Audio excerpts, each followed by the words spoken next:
waxaa maanta magaalada Caynaba ee xarunta gobolka Saraar isugu soo baxay kumanaan dadweyne ah oo taageero u muujinaya xisbiga mucaaradka ee wadani kuwaas oo ku soo maray jidadka waaweyn ee halbowlaha waa magaalada Caynaba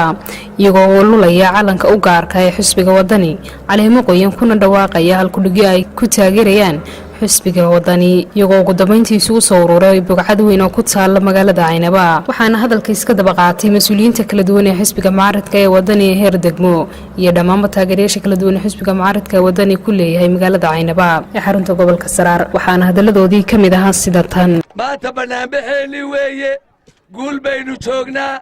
qolada kulmiye shalayto 23 magaalo ka soo rartay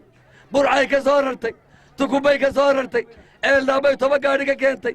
ulasan bay 18 ka keentay wadaaba gobay 9 ka keentay inagu hal qof maynu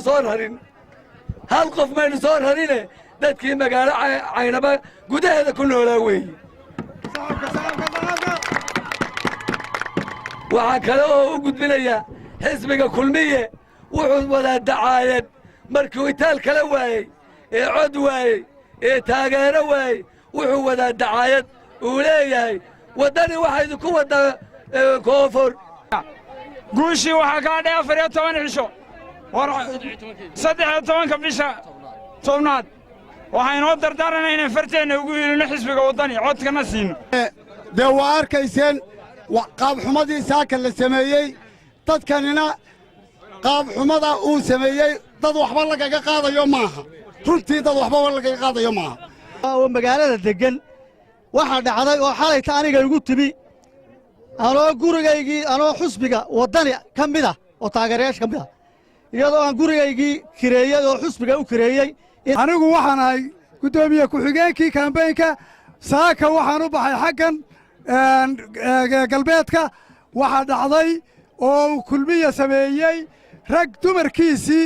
wata oo xisbiga inay dhinaca kala qabsadeen oo ummadii baa isugu taada waa kuwo mas'uuliin sheeganaya waa xildhibaano waa niman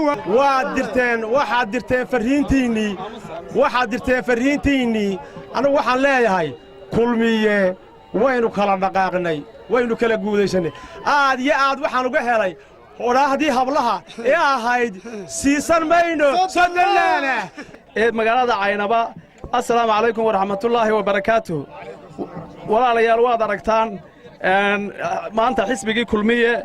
meeshuu maraya waad aragtaan wuxuu marayaa maanta inuu maalintii wadani is hortaago wuxuu marayaa inuu raashin yar oo aanu hayn oo ruwaayada uu dadka u sheego yiraahdo waanu qaybinaynaa ama bacad waxaan ka hadlayaa anigu 3 qodob oo yaryar hadalka hore u marsateen anigu haddaan ka waayo haddaan gaabo waayo raalli baa ahaanaysaan qodobka horeeya aan ka hadlayaa waxa weeye xisbiga wadani wuxuu wadaa nin iibsamaya oo siyaasi ah oo shiraban oo hore loo tijaabiyey waxaynu u baahannahay inaynu ictiraaf helno waxaynu u baahannahay inaynu qaran xalaala noqonno waxaynu u baahannahay inaynu caalamka ka mid noqonno waxaynu u baahannahay inaan albaab yari hoosta inoo ka xidhnaan ninkii ictiraafka keenayey oo siyaasi ah oo bisil oo siyaasadda dabadda weliba takhasus ku ah oo ka soo shaqeeyey waddamo badan kulmiye wuxuu la marasaa inay shaqaalihii dawladda agaasimayaashii yaryaraa iyo